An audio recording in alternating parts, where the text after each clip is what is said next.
NANI?! Oh, hello friend. Something a bit different today. Browsing through some pre-orders and things of interest. First, this fine figure of Germanicus. Yes, that Germanicus, who served under Tiberius. Yes, that Tiberius, and father of Caligula. Yes, that Caligula. And if we're to believe Tacitus, Germanicus was a gigachad, and Tiberius was the soy jack. I do like these limited monthly figures before they made a Hannibal and a Scipio. Always making people throughout history, also recently a James Doohan or Scotty from Star Trek on D-Day. Seemed to be cast in the newer Warlord resin. I never handled it myself, but it looked very crisp from the photos I've seen. Next, the new official starter set for Bolt Action 3rd Edition. Technically, this is the third incarnation of D-Day Firefight from 1st Edition that had those really janky American models. Then the incredibly unbalanced yet thematic Band of Brothers from 2nd Edition. This one seems a bit more even-ish. 12 Grenadiers, 12 Rangers. Neat part about the Rangers is they come with the heads from the cast of Saving Private Ryan, for those who wish to have a pocket Tom Hanks. The Germans get a paper half-track to cut down on cost. Stuff we see in current Battletech starters with the sheets of cardboard mechs. 3-unit dice per side, 6 regular 6-sided dice, dice bag, the ever-present ruined farmhouse, a cardboard bunker which is most likely the tray everything comes in. Something a bit new is that these sets used to have a mini rulebook. Seems Warlord upped the game to a GW-style catalog to entice buys with thematic sets and Bandai quality instructions. At $68, fairly reasonable. Really means you're bound to get it dirt cheap with third-party discounts. The German veterans, something I was hoping for with a slight case of the monkey paw. A revamp to the older Blitzkrieg German set, to a more heroic and higher resolution of modern Warlord sculpt. In the recent Open Day, John Stollard stated both Russian kits are getting revamped, which is great. Though will they separate the winter and uniforms from the summer kits is yet to be seen. Which leads to Japan. We can only assume since they have one kit it'll be getting revamped.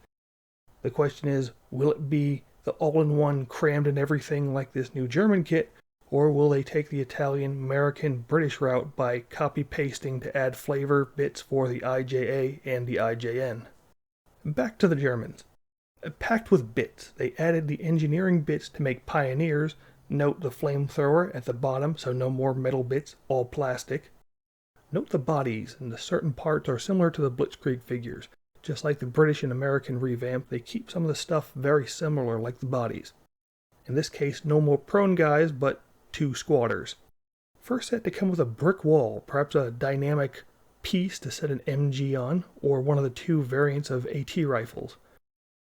Looks like one has a PZB 38 or 39, and the other looks like a GRB 39 with a heat grenade.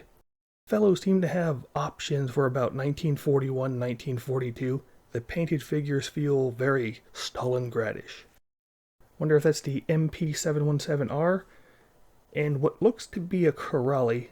That would be a nice touch considering the Hungarians got new stuff recently. There's a good amount of possible weapon options that a lot of new sprues are missing. Multiple SMGs, multiple MG34s. Refreshing considering the Italians only have 1 SMG pose and the Americans have 2 sprues with only 1 BAR pose, and that gets clone troopery very fast when you're talking about usually the Americans take 2 plus a squad. The last neat thing is look closely at the body. Notice 2 things. 1, no chemical cape pouches, as those come separately now. 2, the biggest one, no more cutting off ammo pouches. You can choose to place rifle, SMG, or STG pouches on the figures just like the German paratroopers. I'm very happy when I noticed that. Lastly, this sprue is filled with a ton of stuff. It comes with a second mini one with a bunch of heads. We can notice familiar heads like the guy with the goggles from the Blitz set. This is also where the monkey paw comes into play. When you think of a German soldier, what is the most iconic part? The steel helm. You only get one guy with a clean steel helm. Everyone else has goggles, or a cover, or a mesh, all over, which is annoying. I want my Germans in clean, ordinary steel helms. Even the fuel cap only has 1 head. Yet for some reason we get 2 heads with bandages? We didn't need 2 heads with bandages or 3 guys with goggles. Monkey pawed yet again. Thankfully, it's coming in a full army box and the upgraded combo that has the 3rd edition German book and a really nice mountain trooper with a camo umbrella. Looking at the content, it seems just like the Blitzkrieg set. So that most likely means the metal resin weapon teams will be the same as before. So if you already got the prior Blitzkrieg army box, you may be able to skip it and get the box of 30 new guys instead. Bringing it down, you get enough guys for 4 platoons, 1 rifle, 1 vehicle, 1 heavy weapon, 1 field gun, with the bonus senior officer and an extra sprue for 3 junior officer teams.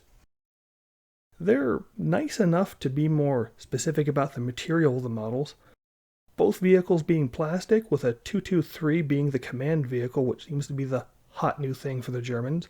All the weapon crews are going to be resin, with the weapons being metal, which is fine. You don't want the Warlord heavy weapons to be in resin. They need to be bent to fit together with the crew. Only white metal can accommodate that. Overall, I'm pretty happy about the new Germans. More new Germans with the Winter Paratroopers getting an army box, with the same book and figure bundle.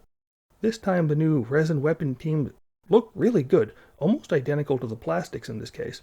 Nearly the same setup as before, only this time we live the Stug life. 4 platoons with an extra plastic sprue for 3 junior officers. Same price as the new early war Germans. Truly the most unique army on the block. Now I would be tempted to use these guys as a lazy convert for plastic thins. The Winter Americans in plastic, the next new thing for 3rd edition.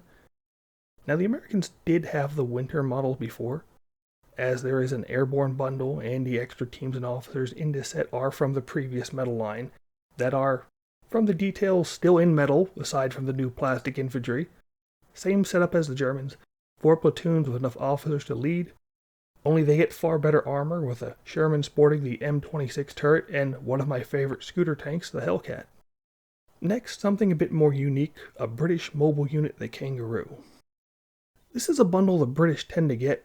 There used to be, or maybe there still is, a North Africa one to add infantry plus a few Bren carriers.